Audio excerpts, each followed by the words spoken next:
नमस्कार, मैं कुसुमलता, हिंदी अध्यापिका। आज हम कक्षा 7वीं में पाठ 8वां जो एक कविता है शाम एक किसान पढ़ेंगे।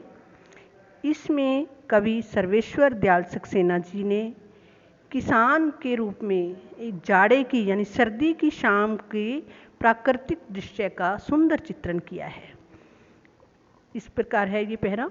आकाश का साफा बांधकर सूरज की चिलम खींचता बैठा है पहाड़।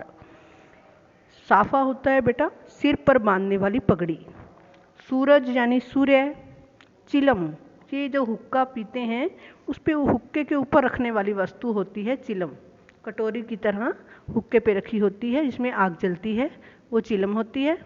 इसमें कल्पना की गई है कि जो किसान है एक पहाड़ की तरह सिर पर आकाश रूपी साफा बांधकर बैठा हुआ है और सूरज रूपी चिलम को जैसे खींच रहा है, जिसे हुक्का पी रहा है सूरज रूपी चिलम को, क्योंकि सूरज का रंग भी लाल है और चिलम में जो आग दहकती है उसका रंग भी लाल है। उसको चिलम का रूप कहा गया है कि जो किसान है वो जो पहाड़ रूपी किसान है वो किसान सूर्य रूपी चिलम पी रहा है।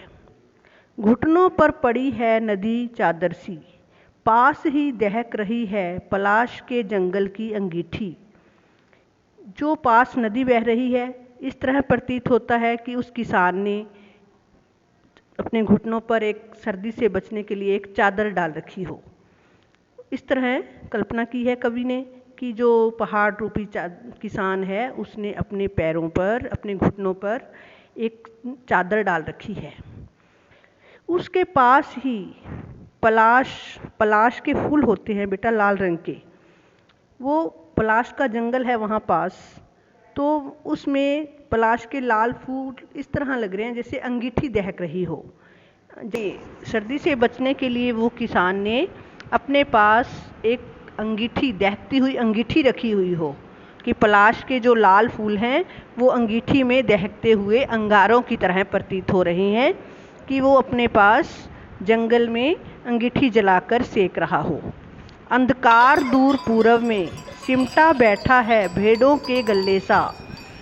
जो दूर पूरब की दिशा में अंधेरा है वो इस तरह प्रतीत होता है जैसे भेड़ों का समूह, यानी गल्ले सा जो मतलब है समूह, भेड़ों का समूह एक झुंड बनाकर बैठा हो, सिमट कर बैठा हुआ हो। अगला पहरा है बेटा। अचानक बोला मोर जैसे किसी ने आवाज़ दी, सुनते हो?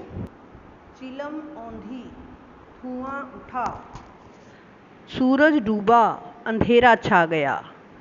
इस प्रकार लगता है कि जैसे मोर अचानक बोल दिए। मोर शाम को बोलते हैं तो जैसे किसी ने उसको अचानक आवाज़ दी हो कि सुनते हो, कि किसी ने उसे बुलाया हो, जैसे उसकी पत्नी आवाज़ देती है कि सुनते हो। इस तरह आवाज़ आई, मोर की जो आवाज़ थी तो उसने ऐसे लगा कि जैसे उसकी पत्नी बुला रही हो। उससे क्या हुआ कि जो चिलम पी रहा था वो चिलम उल्टी हो गई। चिलम कौन सी थी? सूरज रूपी, यानी सूरज पश्चिम में छुप गया। धुआं उठा, जो चिलम उसकी गिर गई तो धुआं उठ गया। तो जब सूरज डूबता है तो अंधेरा फैलने लगता है, उसे उस चिलम का धुआं कहा गया है। सूरज डूबा, अंधेरा छा गया। उसकी जैसे चिलम उल्टी हो गई और धुआं उठा, कारण अंधेरा छा गया। धन्यवाद।